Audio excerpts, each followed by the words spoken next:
Yesus, mari kita persiapkan hati kita untuk memulai pertemuan pendalaman Alkitab pada siang hari ini.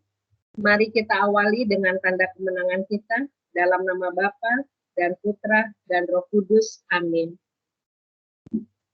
Tuhan gembalaku yang baik. Mazmur Daud. Tuhan adalah gembalaku, takkan kekurangan aku. Ia membaringkan aku di padang yang berumput hijau. Mazmur 23 atau Mazmur 91 ya, Bu? Kayaknya saya salah. Halo? Iya, Bu. Halo? Iya, Bu. Saya salah seperti Mazmur 91 dulu ya? Iya, Bu, nggak apa-apa, sama aja. Mau yang mana dulu, nggak apa-apa. Buka langsung Mazmur 23. Saya ulangi lagi ya, Bu, ya, maaf. Boleh, boleh. Thank you. Mohon maaf.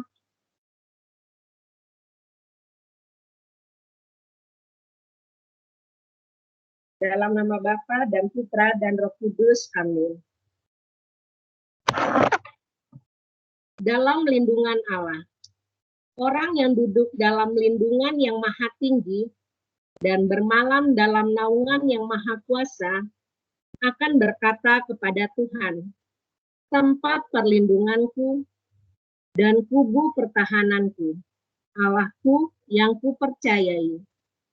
Sungguh, Dialah yang akan melepaskan engkau dari jerat penangkap burung, dari penyakit sampar yang busuk. Dengan kepaknya ia akan menudungi engkau. Di bawah sayapnya engkau akan berlindung. Kesetiaannya ialah perisai dan pagar tembok. Engkau tidak usah takut terhadap kedahsyatan malam, terhadap panah yang terbang di waktu siang, terhadap penyakit sampar yang berjalan di dalam gelap, terhadap penyakit menular yang mengamuk di waktu petang. Walau 1000 rebah di sisimu dan 10.000 di sebelah kananmu, tetapi itu tidak akan menimpamu. Engkau hanya menontonnya dengan matamu sendiri dan melihat pembalasan terhadap orang-orang fasik. Sebab Tuhan ialah tempat perlindunganmu yang maha tinggi, telah kau buat tempat perteduhanmu. Malapetaka tidak akan menimpa kamu, dan tulah tidak akan mendekat kepada kemahmu. Sebab malaikat-malaikatnya akan diperintahkannya kepadamu untuk menjaga engkau di segala jalanmu. Mereka akan menatang engkau di atas tangannya, supaya kakimu jangan terantuk kepada batu. Singa dan ular kedung akan kau langkahi. Engkau akan menginjak anak singa dan ular naga. Sungguh, hatinya melekat kepadaku, maka aku akan meluputkannya. Aku akan membentenginya, sebab ia mengenal namaku. Bila ia berseru kepadaku, aku akan menjawab. Aku akan menyertai dia dalam kesesakan. Aku akan meluputkannya dan memuliakannya. Dengan panjang umur akan kukenyangkan dia, dan akan kuperlihatkan kepadanya keselamatan daripadaku. Tuhan yang penuh kasih, izinkan kami mengucap syukur atas segala bentuk penyertaan baik-Mu pada kami semua, sehingga pada kesempatan siang ini kami bisa berkumpul bersama-sama untuk mendengarkan kembali firman-Mu. Biarlah kami mengetahui apa yang menjadi petunjuk manusia bagi kehidupan kami selanjutnya. Semoga firman yang akan dibawakan oleh Ibu Sela dapat menjadi petunjuk kemana kami akan melangkah selanjutnya.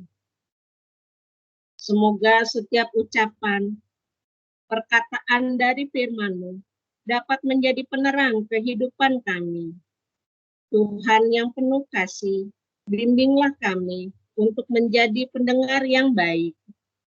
Kemuliaan kepada Bapa dan Putra dan Roh Kudus, seperti pada permulaan, sekarang, selalu, sepanjang segala abad. Amin. Dalam nama Bapa dan Putra dan Roh Kudus. Amin.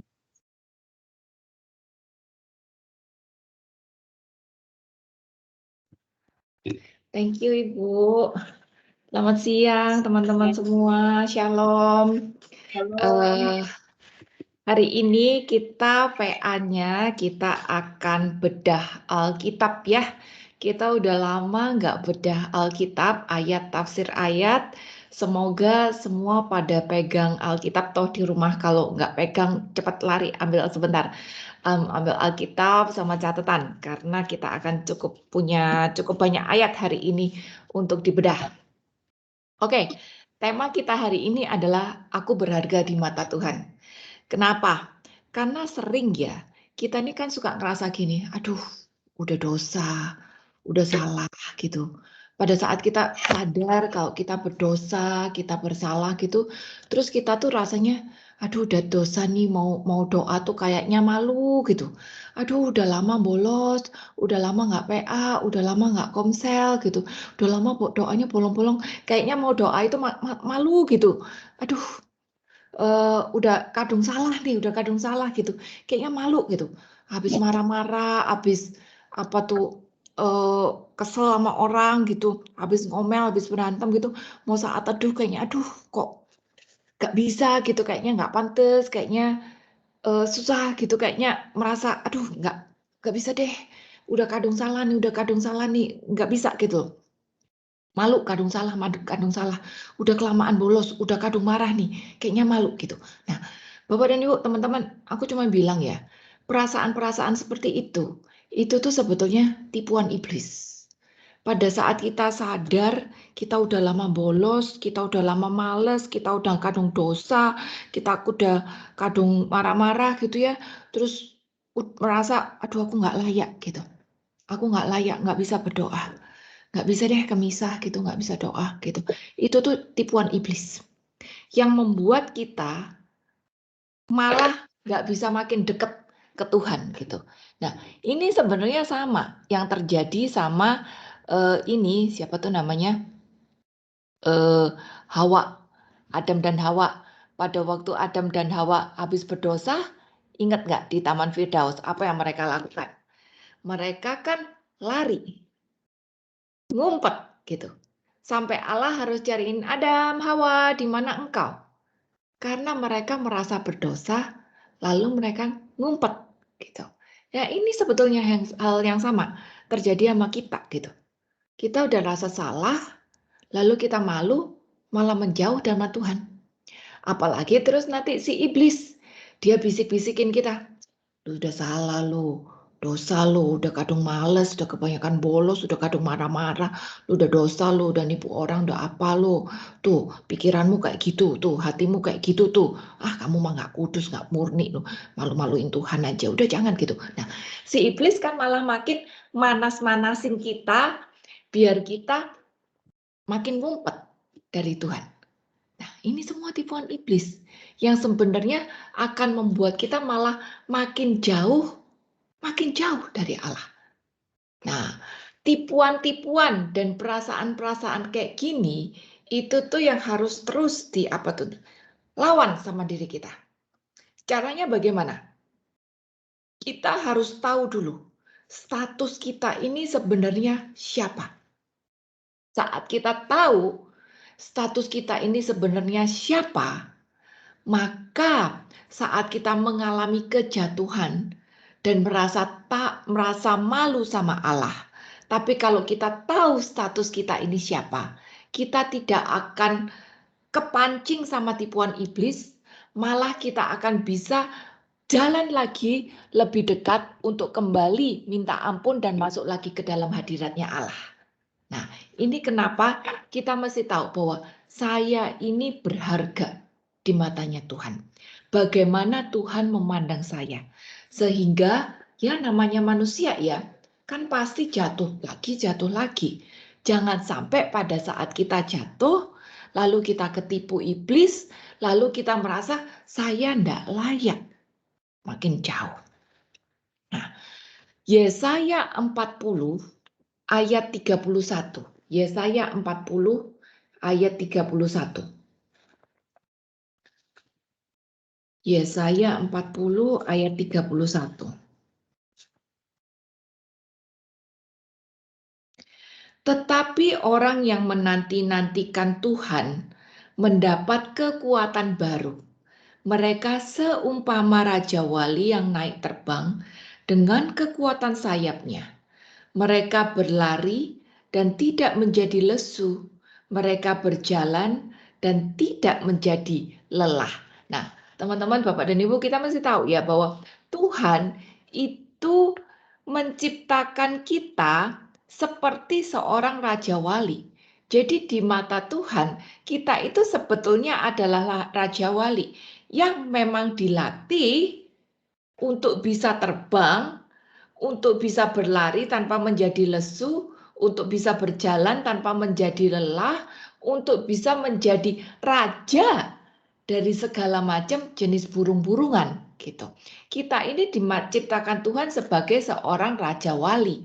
Nah, kalau kita tahu bahwa kita itu raja wali dan kita harusnya punya mentalitas raja wali, jangan kita merasa seperti anak ayam atau punya mentalitas anak ayam yang dikit-dikit ngumpet, yang dikit-dikit merasa nggak layak, yang dikit-dikit merasa nggak mampu gitu.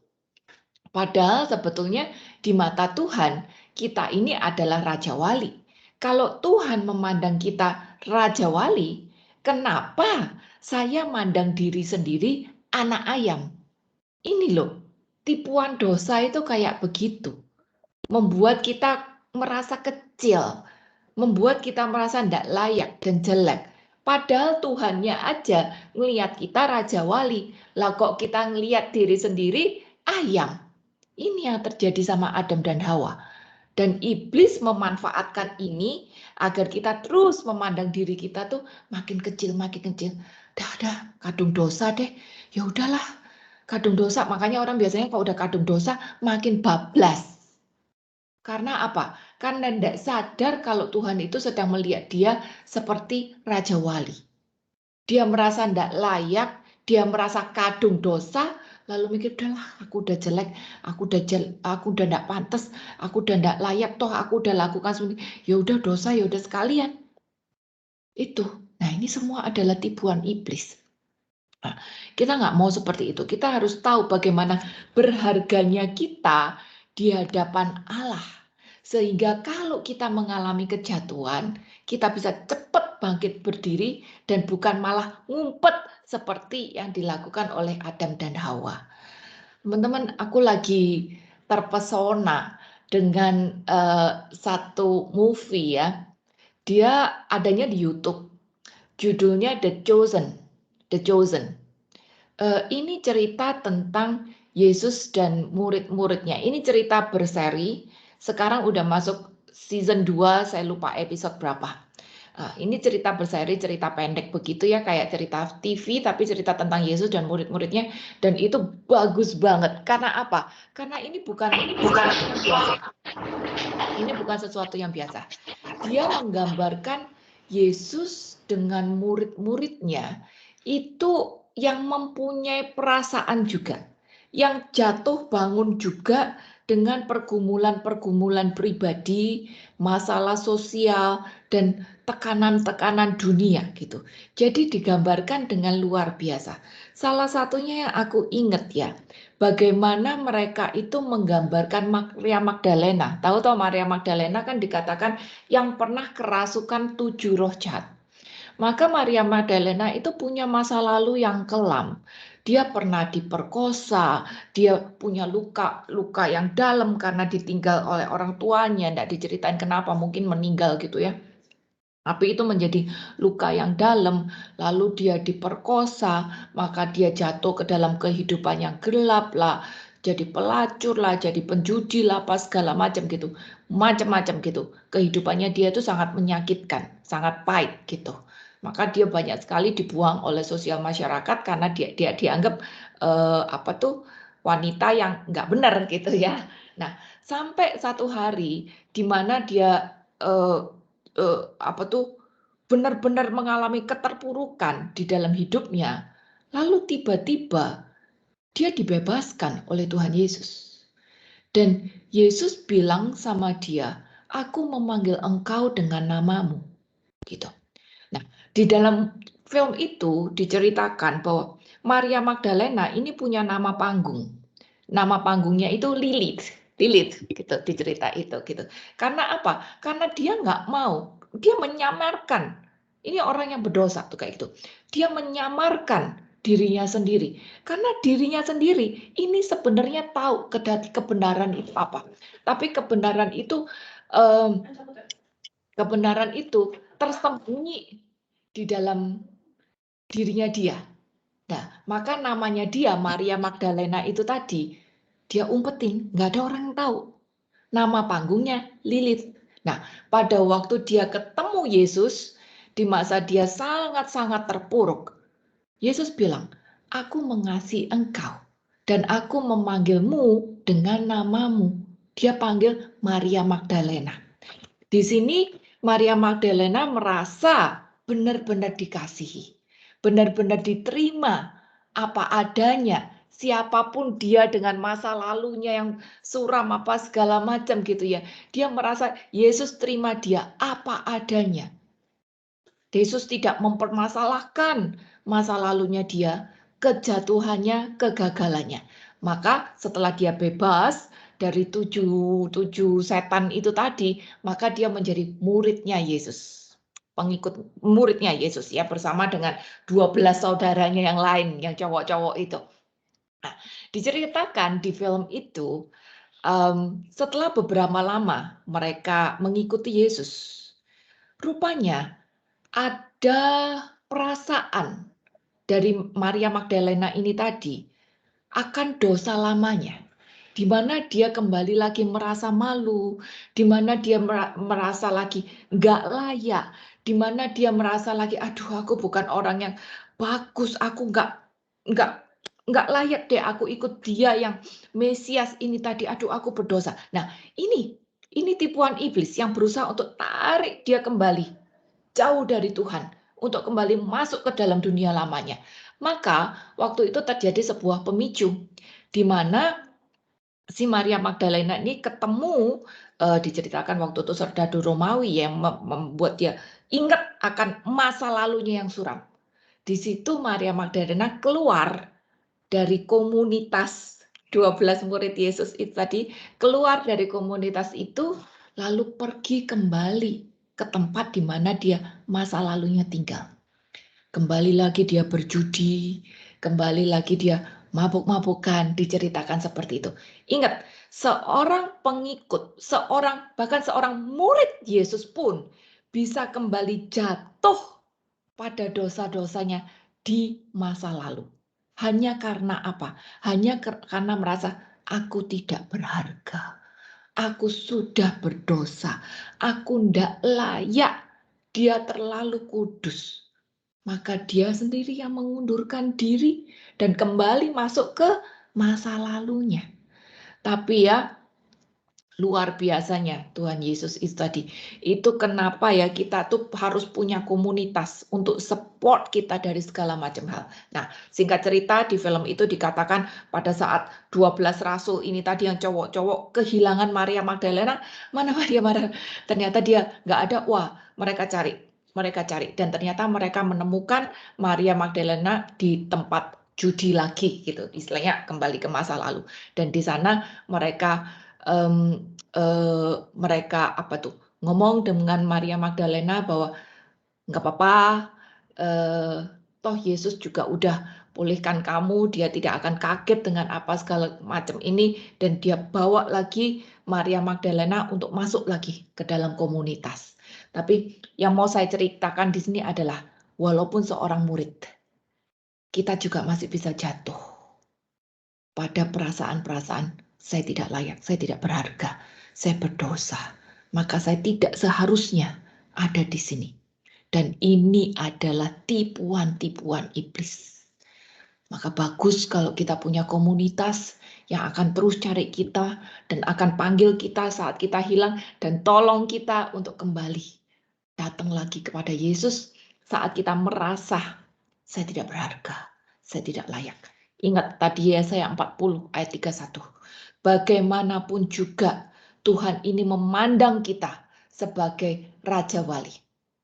Maka jangan sampai saya memandang diri sendiri sebagai ayam doang. Padahal pencipta memandang kita sebagai Raja Wali. Nah, teman-teman, Bapak dan Ibu, kita akan pakai satu perikop hari ini sebagai patokan ya. Bagaimana Tuhan memandang kita itu sebetulnya berharga banget. Yesaya 43 ayat 1 sampai 7. Yesaya 43 ayat 1 sampai 7. Sudah dapat semua ya?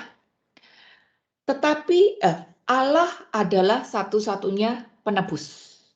Tetapi sekarang, beginilah firman Tuhan yang menciptakan engkau. Mungkin teman-teman Bapak dan Ibu yang baca bisa ganti kata-kata engkau ini dengan saya. Biar kita tahu bahwa surat ini bicara untuk kita pribadi. Tapi sekarang, beginilah firman Tuhan yang menciptakan saya. Hai, panggil nama, Sheila. Yang membentuk saya. Hai, Sheila. Jangan takut sebab aku telah menebus. Jangan takut sebab Yesus telah menebus saya. Yesus telah memanggil saya dengan namaku. Aku ini kepunyaan Tuhan. Apabila aku menyeberang melalui air, Tuhan akan menyertai aku. Atau melalui sungai-sungai, aku tidak akan dihanyutkan. Apabila aku berjalan melalui api, aku tidak akan dihanguskan. Dan nyala api tidak akan membakar engkau. Sebab Yesuslah Tuhan Allahmu, yang Maha Kudus, Allah Israel, Juru Selamatku. Yesus menebus aku dengan Mesir dan memberikan Ethiopia dan Sheba sebagai gantiku. Oleh karena aku berharga di matanya dan mulia, dan Yesus ini mengasihi aku. Maka Yesus memberikan manusia sebagai gantiku, dan bangsa-bangsa sebagai ganti nyawaku. Jangan takut, sebab Yesus ini menyertai aku. Yesus akan mendatangkan anak cucuku dari timur, dan Yesus akan menghimpun aku dari barat.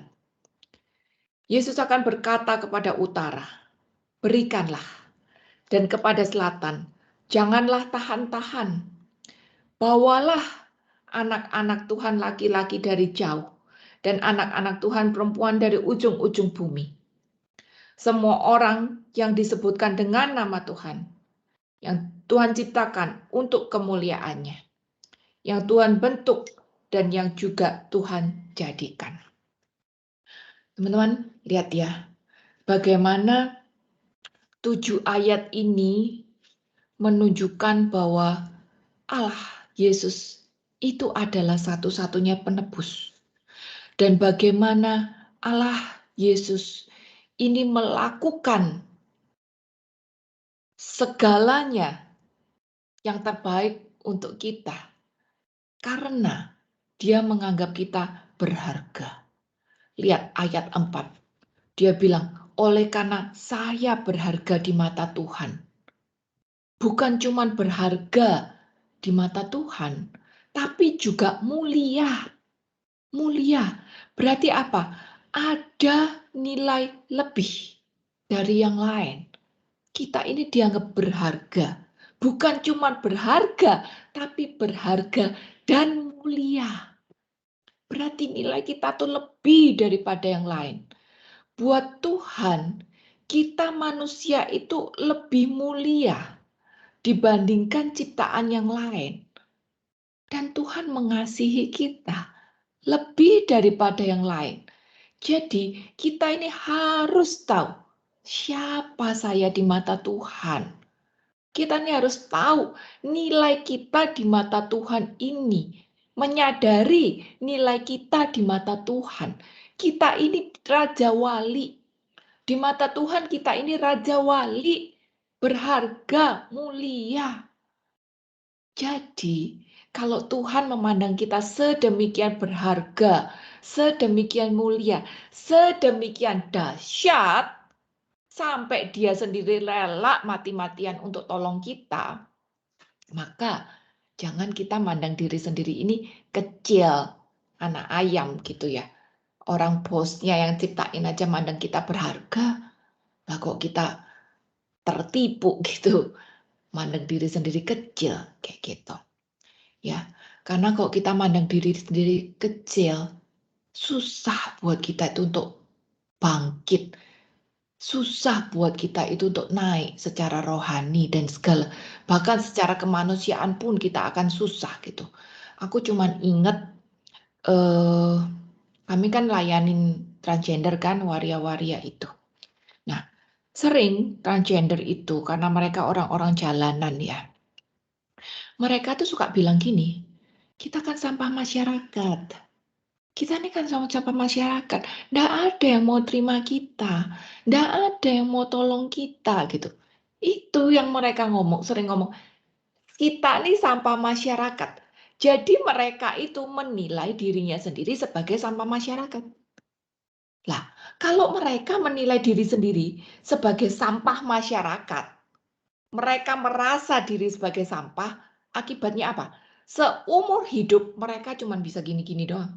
Minta-minta doang. Dibantu, ditolong, dikasih kerjaan kayak apapun ya, kasih modal kerja kayak apapun, nggak akan bisa sukses. Kalau mentalitasnya, saya ini sampah. Semuanya bakal habis melulu. Kalau mentalitasnya itu sampah. Jadi mentalitas itu tadi, hal pertama yang harus kita ubah agar kehidupan kita, baik secara rohani maupun karakter, maupun dalam sosial, dalam pekerjaan ini bisa menjadi lebih baik, mentalitas itu dulu. Sudut pandang kita dulu yang harus dirubah untuk tahu bahwa saya ini raja wali. Tuhan kagak nyiptain saya untuk menjadi sampah. Enggak lah, masa Tuhan iseng banget ciptain manusia untuk menjadi sampah gitu. Enggak. Nah, kalau kita bisa memandang diri saya ini raja wali, maka karakter, sikap hidup kita itu akan menjadi berubah. Saya tidak akan sekedar ngemis-ngemis. Saya raja wali tidak akan nipu. Saya raja wali, saya tidak akan ngadu domba. Saya raja wali, saya tidak akan sembarangan deh. Karena saya adalah raja wali. Masa raja wali ngadu domba? Masa raja wali mulutnya ember? Masa raja wali minta-minta melulu? Enggak. Saya punya integritas untuk jadi manusia yang lebih baik dan lebih baik lagi. Karena apa? Karena saya adalah raja wali. Jadi karakter itu yang harus nempel. Tuhan anggap saya berharga, mulia. Maka saya harus bisa memandang diri sendiri berharga dan mulia.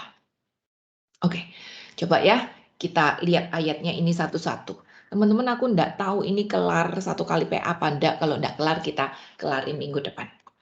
Kita coba ya lihat ayat yang pertama. Tetapi sekarang, beginilah firman Tuhan yang menciptakan saya, hai Sheila, yang membentuk saya, hai Sheila. Jangan takut, sebab Tuhan telah menebus saya. Tuhan telah memanggil saya dengan namaku. Aku ini kepunyaan Tuhan. Coba renungkan ayat ini. Renungkan ayat ini. Bagaimana Tuhan menciptakan kita, membentuk kita, menebus kita, memanggil kita dengan nama kita. Dan dia bilang, kita ini kepunyaannya. Kita ini kepunyaannya.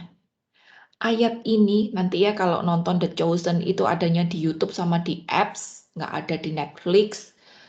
Ini ayat yang nempel di benak Maria Magdalena dan membuat dia bisa bangkit lagi untuk kembali masuk ke dalam komunitas dan ketemu Tuhan lagi. Biar ayat ini juga nempel di dalam hati dan pikiran kita, sehingga kalau kita mengalami kejatuhan, merasa diri tidak layak, tidak berharga, tidak pantas, kita bisa perkatakan ayat ini. Jangan takut, sebab Tuhan telah menebus kita, menebus saya. Tuhan telah memanggil saya dengan namaku. Aku ini kepunyaannya. Aku ini kepunyaan Tuhan. Tuhan ini memanggil kita dengan nama kita. Ya, kadang-kadang ada orang yang down, sakit hati tapi terpendam karena suka dipanggil si hitam lah, si gendut lah, si bengkok lah, kayak gitu-gituan ya. Tapi Tuhan panggil kita dengan nama kita.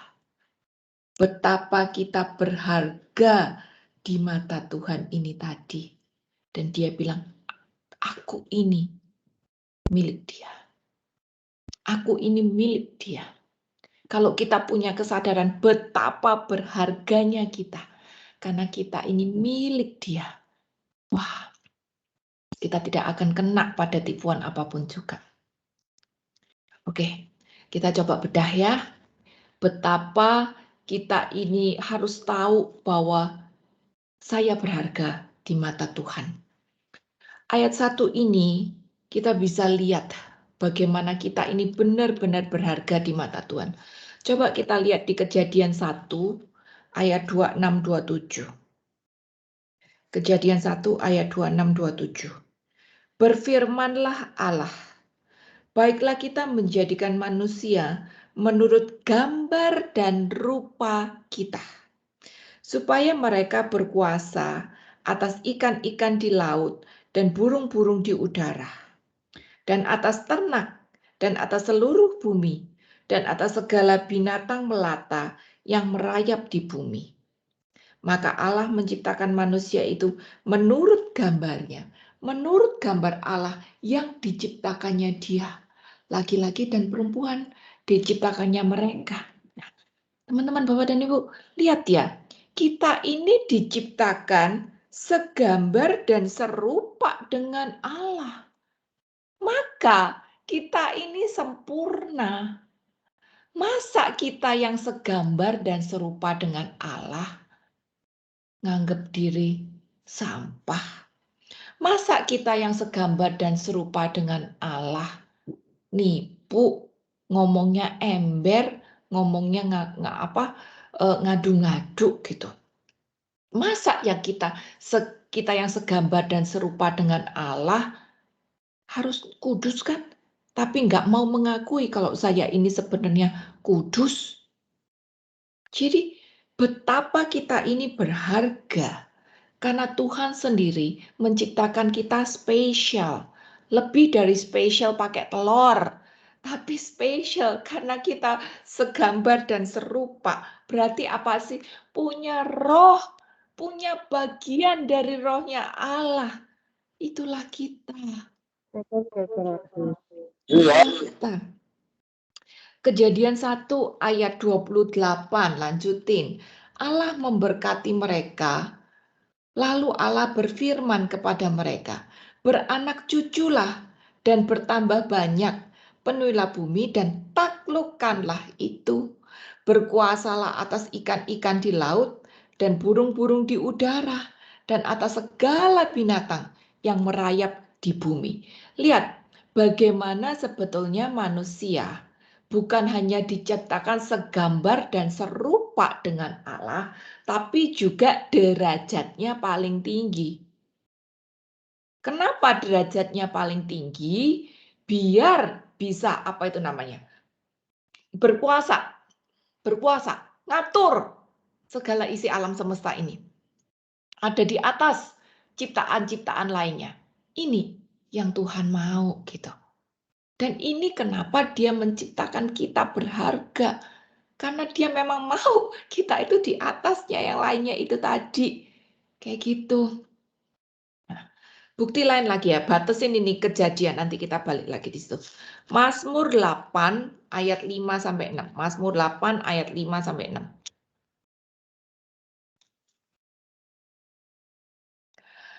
Apakah manusia sehingga engkau mengingatnya?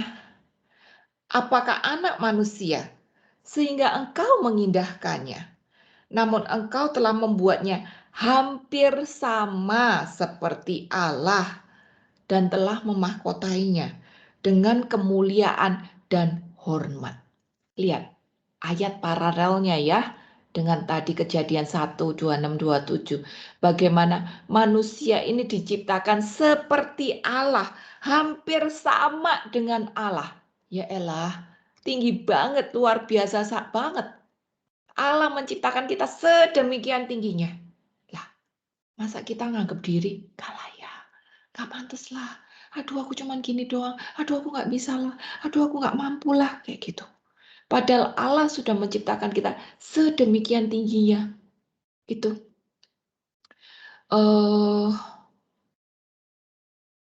Pada saat manusia diciptakan seperti Allah, ya, hampir sama seperti Allah. Ingat, Allah itu punya kuasa. Maka manusia itu juga punya kuasa. Manusia juga punya kuasa, kan diciptakan untuk menguasai, ngatur alam semesta kan. Jadi manusia itu juga punya kuasa. Allah punya roh, maka kita menjadi hampir sama seperti Allah, karena kita juga punya roh. Ingat itu ya, kita ini adalah makhluk rohani. Makhluk rohani yang masih terikat sama tubuh. Jadi ini kenapa manusia itu berharga. Punya roh, diberi kuasa, hampir sama seperti Allah. Serupa dan segambar dengan Allah. Lanjutannya, Mazmur 8 ayat 7.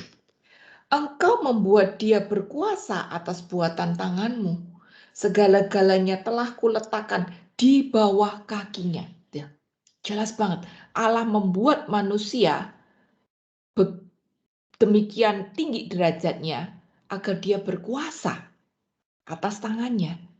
Jadi ciptaan-ciptaan yang lain itu di bawah kita semua. Jelas banget kita ini berharga di matanya Tuhan. Cara penciptaannya, Kejadian 2 ayat 7.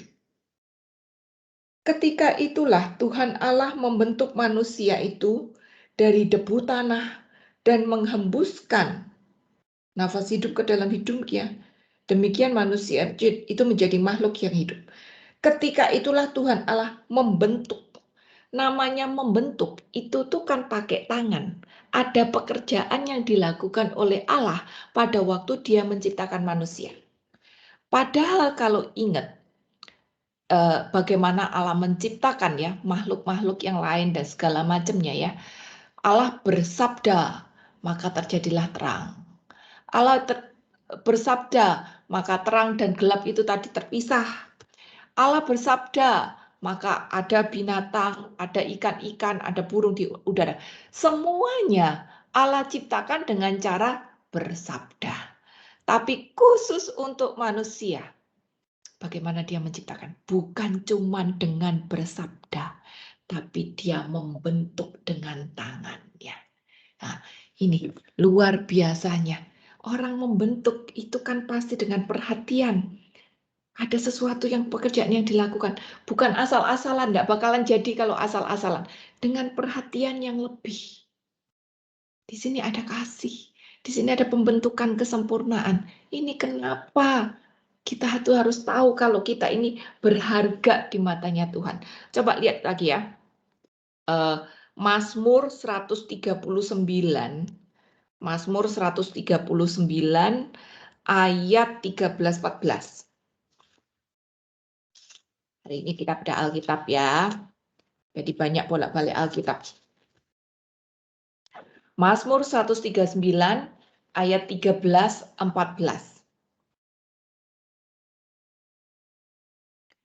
Sebab engkaulah yang membentuk buah pinggangku, membentuk bukan cuman bersabda, membentuk ini konfirmasi dari ayat Kejadian itu tadi.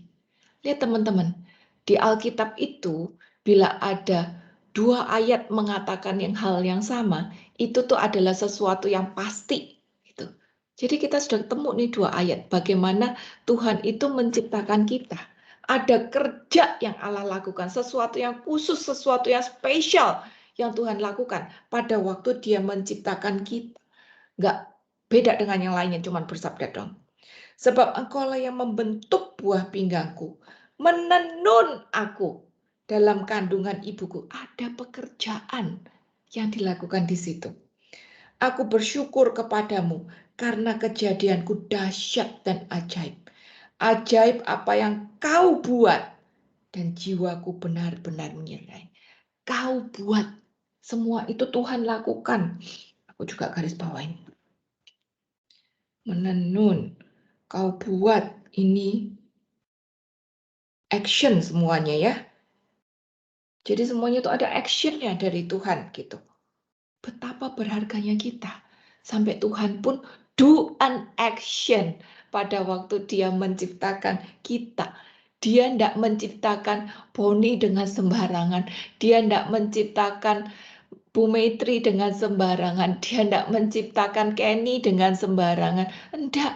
Dia menenun. Dia membentuk. Itu kan dengan kesungguhan, apalagi menenun. Mana bisa sembarangan. Semua perhatian dicurahkan pada waktu dia menenun Venita di kandungan. Betapa luar biasanya itu. Nah, bagian kita adalah jiwaku benar-benar menyadari. Sadari bahwa aku ini spesial. Aku ditenun dengan spesial.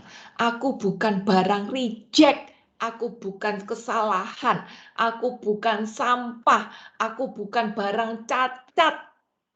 Aku bukan barang yang tidak sempurna.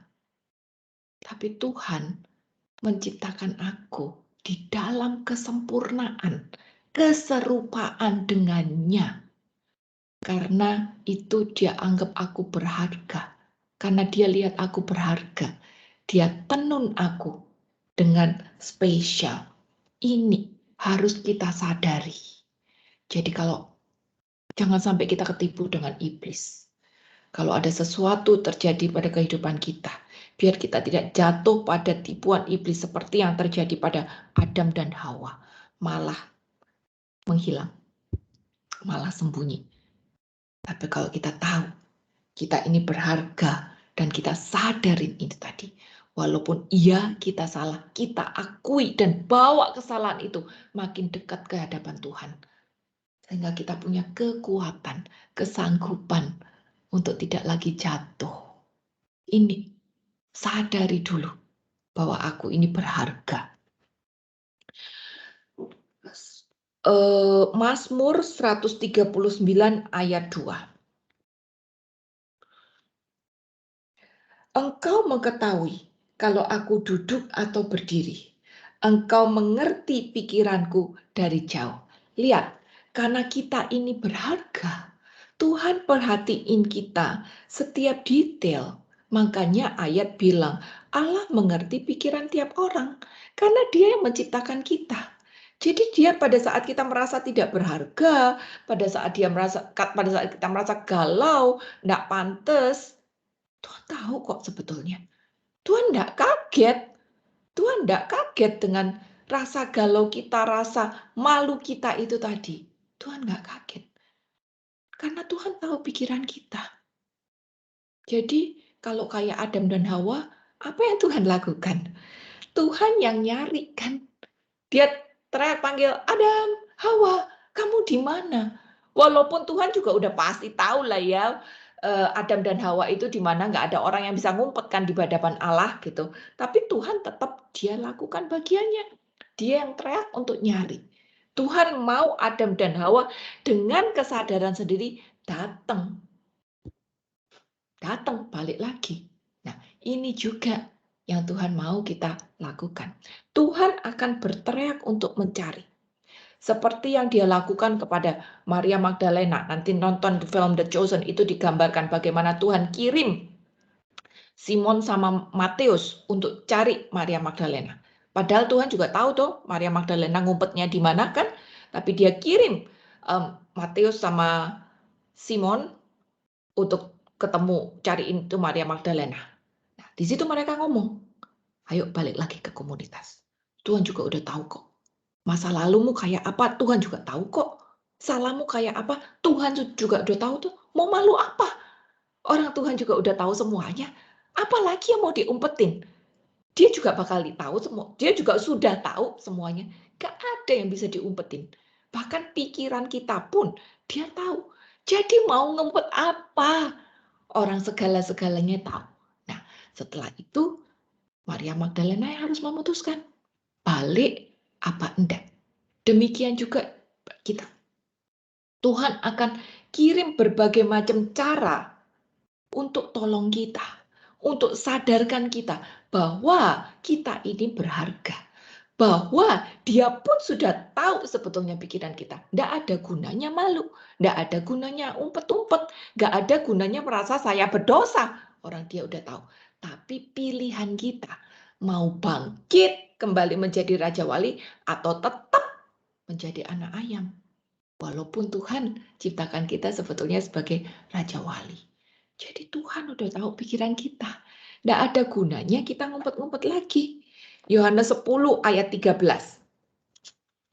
Yohanes 10 ayat 3. Untuk dia, penjaga membuka pintu, dan domba-domba mendengarkan suaranya, dan ia memanggil domba-dombanya masing-masing menurut namanya, dan menuntunnya keluar. Lihat bagaimana Allah mengenal setiap kita pribadi. Setiap nama kita, setiap pribadi kita, itu Allah kenal. Jadi tidak ada gunanya buat kita umpet-umpet, merasa berdosa, merasa tidak layak, merasa malu, dan nggak pantas. Toh Tuhan sudah tahu semuanya. Masa lalu kita ancur-ancuran kayak apa, Tuhan sudah tahu. Jadi itu bukan alasan buat kita menjauh. Bukan alasan, karena Tuhan juga udah tahu. Nah, bukti lagi kalau Allah sudah tahu pikiran kita ya. Matius 9 ayat 34. Matius 9 ayat 34.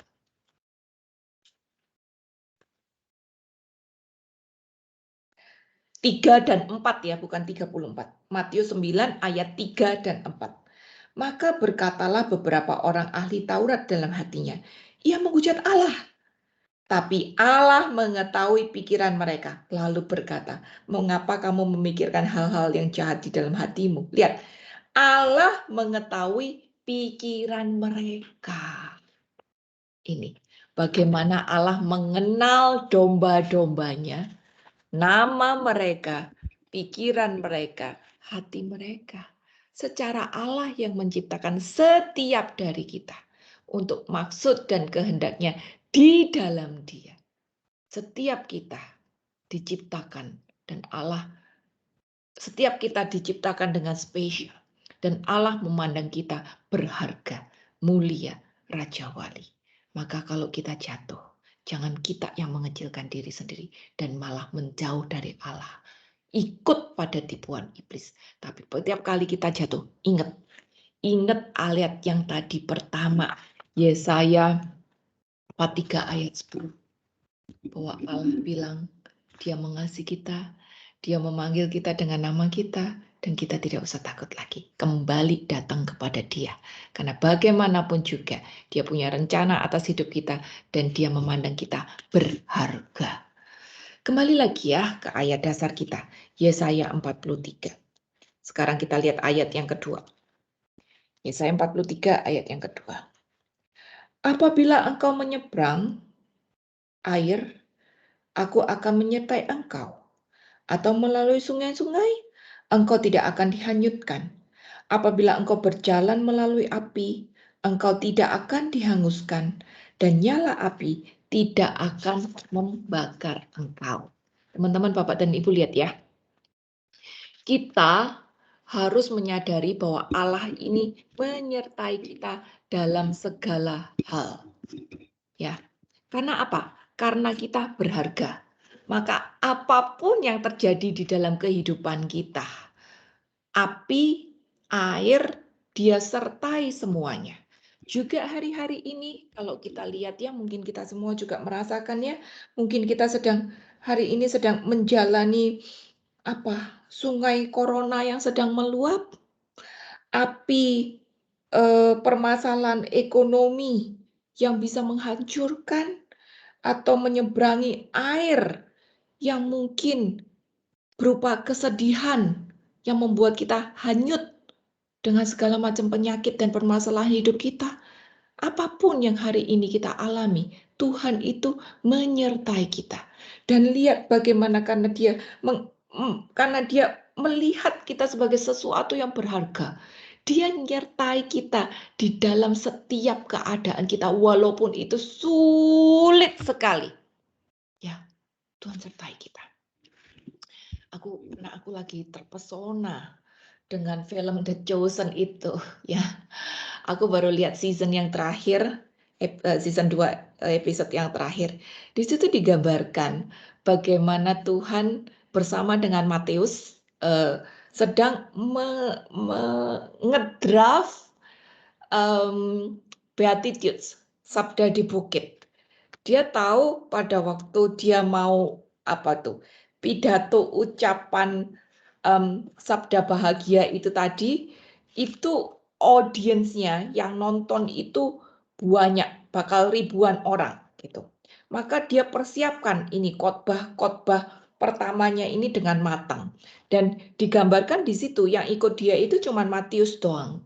Ya kita enggak tahu ya kenapa ini film sih, tapi kemungkinan juga ada benernya. Karena Sabda di Bukit ini cuma ada di kitab Matius, jadi kemungkinan besar Matius ini adalah orang yang spesial yang diajak Yesus untuk ngedraft Sabda di Bukit itu tadi. Di situ digambarkan dengan ilustrasi bagaimana pada waktu Yesus itu melihat bahwa orang yang miskin di hadapan Allah itu orang yang benar-benar desperate, putus asa mungkin ya, putus asa dengan keadaannya, sudah tidak tahu gimana lagi, mungkin dia juga merasa ditinggalkan Allah, dia merasa sendirian, dia merasa kecewa dengan kehidupan, dengan setiap kegagalan-kegagalan kehidupannya, dan dia menangis di dalam kesendiriannya. Tapi Tuhan bilang, mereka lah yang punya kerajaan surga. Orang-orang itu walaupun sendiri, walaupun mungkin gagal, tapi tetap berusaha untuk tetap berusaha untuk connect dengan Allah. Dan ternyata ada Allah di situ yang mendengarkan dia. Inilah sabda bahagia, itu gambarkan sabda bahagia. Bagaimana orang yang diceritakan juga, bagaimana orang yang kayak Maria Magdalena yang berdosa tapi mau datang lagi gitu. Dan mereka lah yang suci hatinya gitu. Dan mereka lah yang akan melihat Allah. Itu semua bagian dari sabda bahagia kan.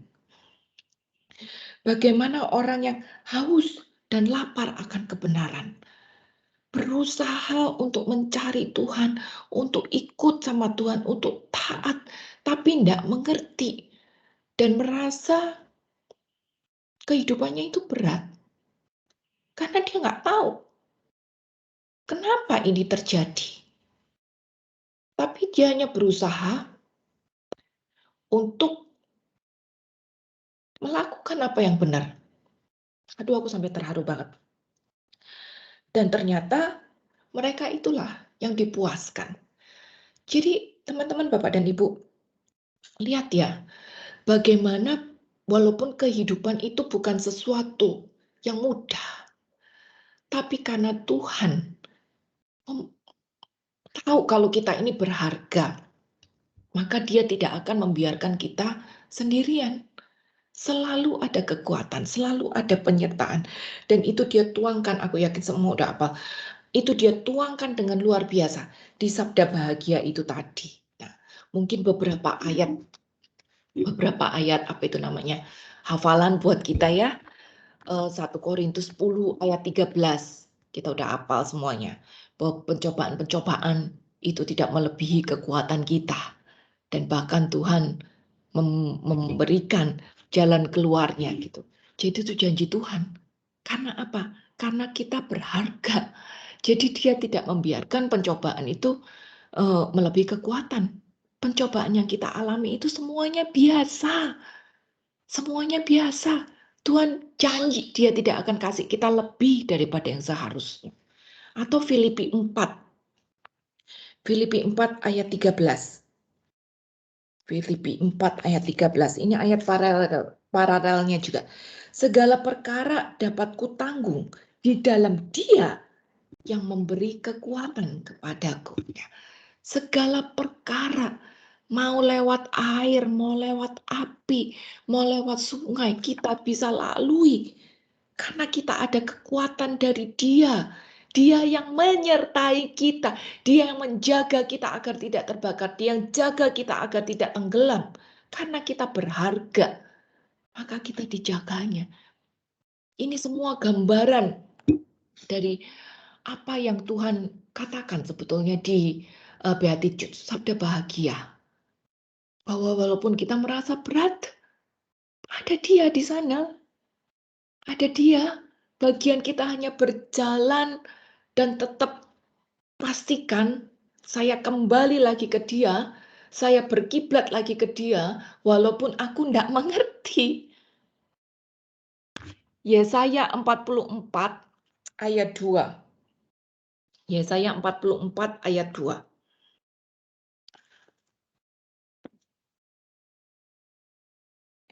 Beginilah firman Tuhan yang menjadikan engkau dan membentuk engkau sejak dari kandungan, dan yang menolong engkau. Jangan takut, hai hambaku Yakub, dan hai Yeshurun yang telah kupilih. Ayat ini juga bilang bahwa Tuhan tahu bahwa di dalam hidup manusia itu pasti menghadapi masalah. Tidak ada hidup yang gampang secara dunia ini dikuasai oleh iblis kok. Jadi masalah itu akan selalu ada. Bahkan Yesus pun juga menghadapi masalah dan dia hadapi itu sampai salib. Hidup Yesus bukan hidup yang gampang. Enggak, dia harus bekerja untuk makan-makannya, dia merantau ke kiri ke kanan. Dia harus melakukan sesuatu gitu. Dia banyak dikambing hitamkan. Dia banyak sekali disolimi, bahkan sampai dikhianati, sampai di kayu salib.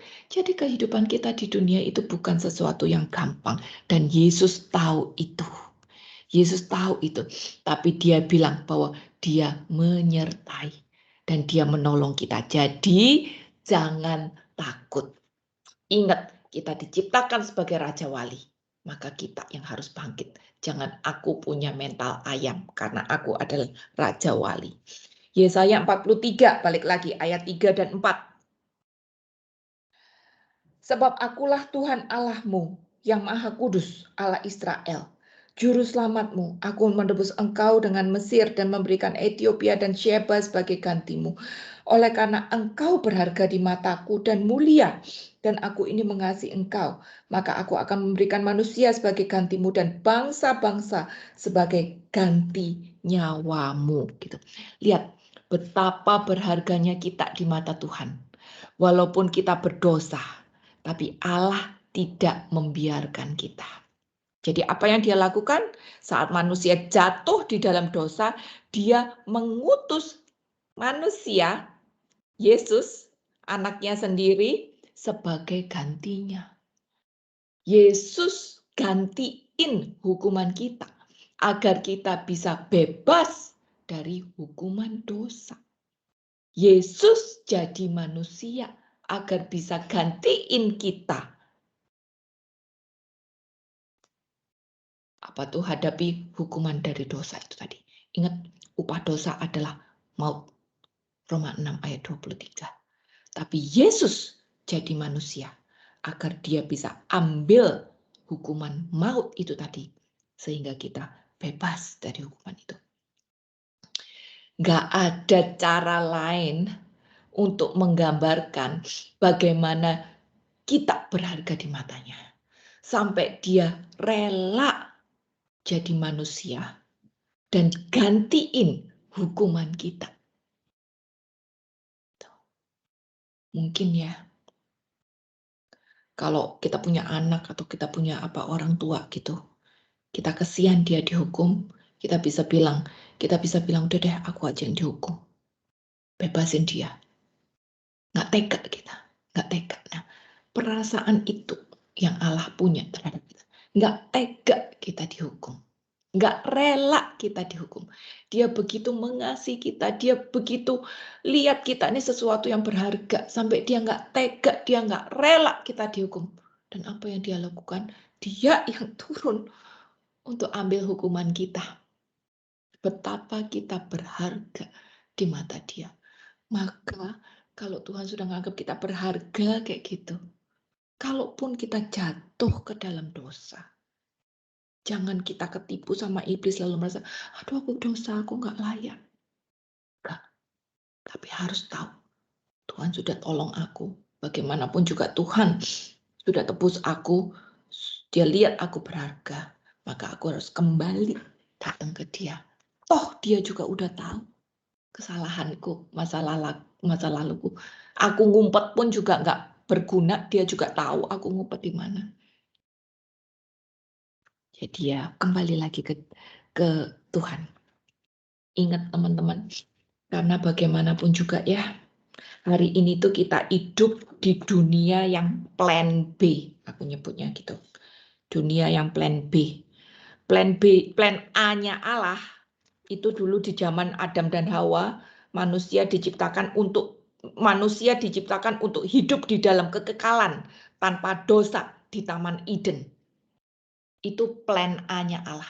Tapi karena manusia yang punya kehendak bebas ini ternyata bandel, bikin dia jatuh ke dalam dosa. Akibatnya sekarang kita masuk ke dalam plan B-nya Allah. Allah tetap mau manusia ini nanti kembali masuk ke dalam kekekalan di Taman Firdausnya dia, di kerajaan Allahnya dia. Tapi dia tidak mau dosa ikut masuk ke dalam kekekalan. Maka apa yang dia lakukan? Dia turun, tebus kita, gantiin kita. Tapi hari ini kita masih hidup di dalam plan B-nya Allah. Agar nanti kita bisa kembali masuk ke dalam plan A-nya yang kekal itu tadi. Maka saat kita masih di dalam dunia yang plan B ini tadi, baik kita walaupun jatuh bangun, kita sadari bahwa aku berharga. Kejadian 3 ayat 15, ini cerita tentang plan B-nya Allah. Aku akan mengadakan permusuhan antara engkau dan perempuan ini, antara keturunanmu dan keturunannya. Keturunannya akan meremukkan kepalamu dan engkau akan meremukkan tumitnya. Lihat, ini kisah zaman dulu. Zaman Adam dan Hawa, permulaan zaman. Manusia baru sekali jatuh di dalam dosa. Tapi saat itu juga Tuhan udah langsung bikin plan B. Nanti ya, kamu iblis, kamu akan remukkan kaki dari manusia. Tapi anak manusia ini akan remukkan kepalamu saat kebangkitan. Lihat, beribu-ribu tahun yang lalu manusia baru sekali jatuh dalam dosa. Allah sudah langsung bikin plan B untuk menyelamatkan manusia ini tadi. Ini karena apa? Karena kita berharga. Plan B ini tadi nggak di planning sama Allah. Wah, ntar ya gimana ya, mikir dulu ya. Ntar deh lihat dulu deh, ntar ujung-ujungnya gimana nih si Adam dan Hawa ya. Ntar gimana lagi deh gitu. Kagak, tapi langsung dia bikin plan B-nya. Karena Tuhan lihat kita berharga. Jadi langsung dia rancangkan penyelamatan itu tadi. Dan kita tahu sekarang melalui Maria, Yesus kita diselamatkan. Ya, ya nggak usah cerita deh. Melalui Maria dan Yesus kita diselamatkan. Kita tahu plan B itu sudah dirancangkan sejak awal permulaan zaman. Dan Tuhan mengikuti speed speed rohani kita. Yesaya 7:14 itu ada nubuatan Allah yang diulangi lagi oleh Yesaya, ya. Jadi Yesaya 7 ayat 14 itu ulangannya paralel ya, ulangannya Allah mengingatkan lagi bahwa ada plan B akan penyelamatan itu tadi. Aku bacain aja. Yesaya 7 ayat 14. Nubuatan tentang Yesus, sebab itu Tuhan sendirilah yang akan memberikan kepadamu suatu pertanda. Sesungguhnya seorang perempuan muda mengandung dan akan melahirkan seorang anak laki-laki, dan ia akan menamai dia Immanuel. Ini nubuatan tentang Yesus. Ini sebetulnya adalah cara Allah untuk mengingatkan bahwa plan B-nya Allah ini masih bekerja. Plan B-nya ini Allah masih bekerja. Maka lewat Maria dan Yesus kita menerima keselamatan. Maria adalah satu-satunya wanita yang mengandung tanpa benih laki-laki. Jadi Yesus adalah satu-satunya anak yang lahir tanpa bapak jasmani. Ya kan? Karena dia bukan dari benihnya Yosef, dia Allah yang turun ke surga, jadi dia satu-satunya manusia yang terlahir tanpa bapak jasmani gitu. Lalu Yesaya 17:14 ini tadi diulang lagi di Mika 5 ayat 1 dan 2. Aku bacain aja. Mika 5 ayat 1 dan 2. Allah sekali lagi mengingatkan kita bahwa plan B ini terus berjalan, Masian. Dan engkau, Bethlehem Efratah, hai yang terkecil di antara kaum-kaum Yehuda, daripadamu akan bangkit bagiku seorang yang akan memerintah Israel, yang permulaannya sudah sejak purbakala, sejak dahulu kala. Diingetin lagi. Jadi Bapak Ibu teman-teman, hari ini kita hidup di dunia perjanjian baru. Masa kasih karunia, di mana setiap dari kita sudah terima penebusan atas dosa-dosa kita. Sudah terima penebusan atas dosa-dosa kita. Oleh apa? Oleh darah Yesus sendiri. Efesus 1 ayat 7, Efesus 1 ayat 7, sebab di dalam Dia, oleh darahnya, kita beroleh penebusan, yaitu pengampunan dosa menurut kekayaan kasih karunia-Nya. Jadi kita ini sudah ditebus. Ditebusnya bukan dengan duit, bukan dengan babi panggang, bukan dengan serah-serahan, tapi kita ditebusnya dengan darah. Darah siapa? Darah Yesus sendiri. Kok sampai Yesus sendiri, Allah sendiri yang nebus kita? Iya, karena kita berharga. Sampai Dia sendiri yang tebus kita. Biar kita nggak kena efek dari hukuman atas dosa yang adalah maut itu. Betapa berharganya kita di mata Tuhan. Jadi, Bapak dan Ibu, kita bukan ditebus dengan emas dan perak, tapi dengan darah Yesus ya. Ingat semua, ada lagunya dengan darah yang mahal gitu. Jadi kita berjuang biar pengorbanan Tuhan itu enggak pernah sia-sia. Kalaupun kita jatuh sebagai manusia, pasti ada jatuhnya lagi. Ingat bahwa Tuhan menciptakan kita sebagai Raja Wali. Ingat, jangan kita takut. Tuhan telah menebus engkau. Tuhan telah memanggil engkau dengan namamu. Dan kita ini miliknya Tuhan. Ingat itu aja. Biar kita bisa bangkit lagi dan mendekat lagi. Dan bukan malah hilang. Kalau kita rasa males, kita rasa galau gitu, kita rasa nggak layak, aduh udah kadung lama deh, males, udah kadung lama, nggak ketemu, udah kadung lama, aku nggak punya komitmen gitu. Biar ini bisa mengingatkan kita lagi bahwa Tuhan terus panggil kita dengan caranya, karena kita ini berharga. Oke, yang ayat kelima sekarang. Yesaya 43 ayat 5. Janganlah takut, sebab aku ini menyertai engkau. Aku akan mendatangkan anak cucumu dari timur, dan aku akan menghimpun engkau dari barat. Ini menggambarkan bagaimana Tuhan menyertai kita. Tapi kita juga harus berjuang untuk jadi orang benar. Allah kita itu luar biasa ya. Bukan cuman sama kita aja, tapi juga sama anak cucu kita. Dia akan jaga kita. Tapi bagian kita adalah terus jaga kehidupan kita. Ini ditekankan juga di Mazmur 37 ayat 25-26. Mazmur 37 ayat 25-26. Dahulu aku muda, sekarang telah menjadi tua, tapi tidak pernah aku lihat orang benar ditinggalkan atau anak cucunya meminta-minta roti. Dan tiap hari ia menaruh belas kasihan dan memberi pinjaman, dan anak cucunya menjadi berkat. Berkat karena kita itu akan nyambung ke anak cucu kita. Ya, jadi kita nggak usah khawatir sebenarnya sama anak cucu kita. Bagian kita adalah terus berjuang agar hidup kita itu benar. Saat hidup kita benar, ini nyambung ke anak cucu kita. Mereka pun juga akan menikmati buahnya sama kita.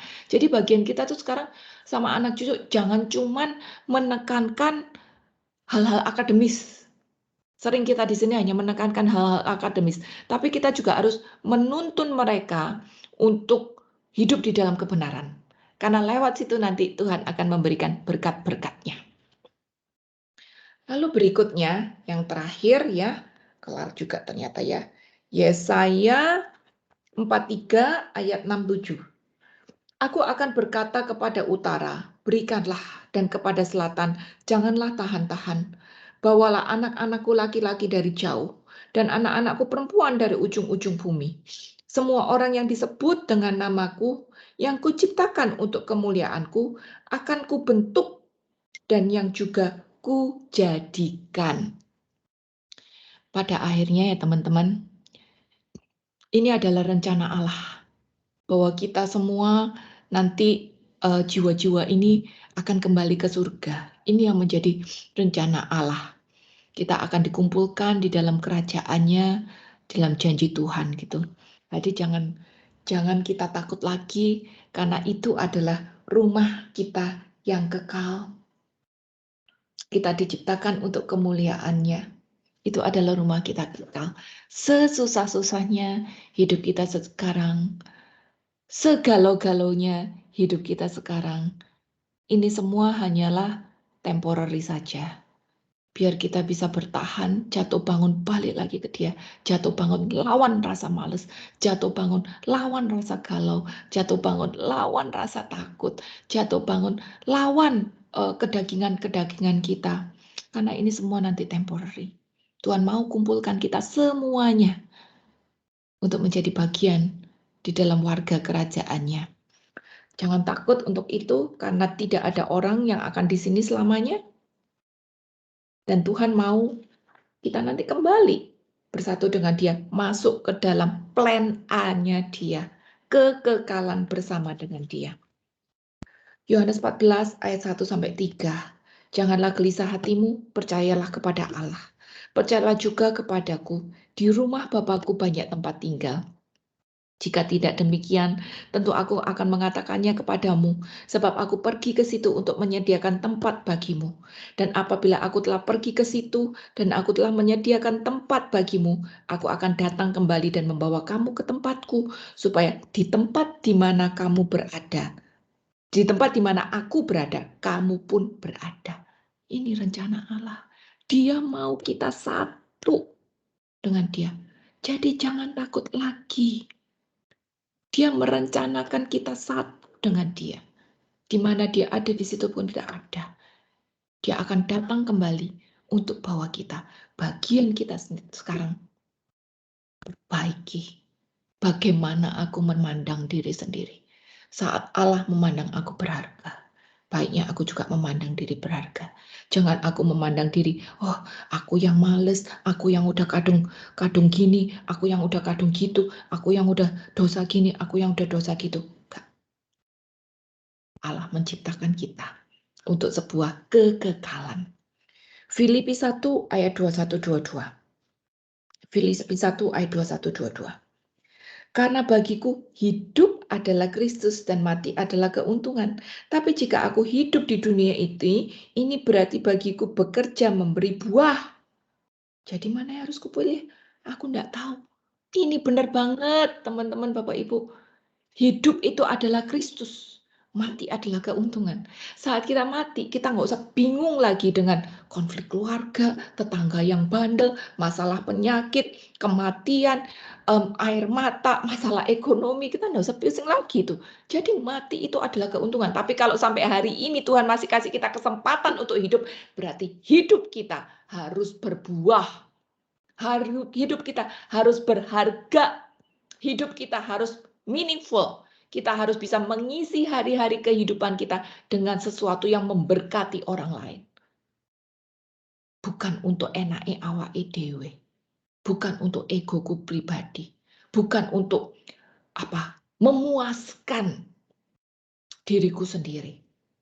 Tapi agar hidup kita berharga bagi orang-orang di sekitar kita juga. Sehingga pada akhirnya kita bisa bangkit dari setiap keterpurukan kita. Dan kembali pada plan A-nya Papa. Maka kita harus terus berbuah. Tuhan mau apapun yang kita rasakan hari ini, kita galaukan hari ini, Tuhan mau kita bangkit. Dan kembali melihat diri kita sebagaimana Dia memandang diri kita. Raja Wali, berharga, spesial, mulia. Aku dipanggil dengan namaku sendiri. Aku diciptakan untuk satu tujuan yang mulia.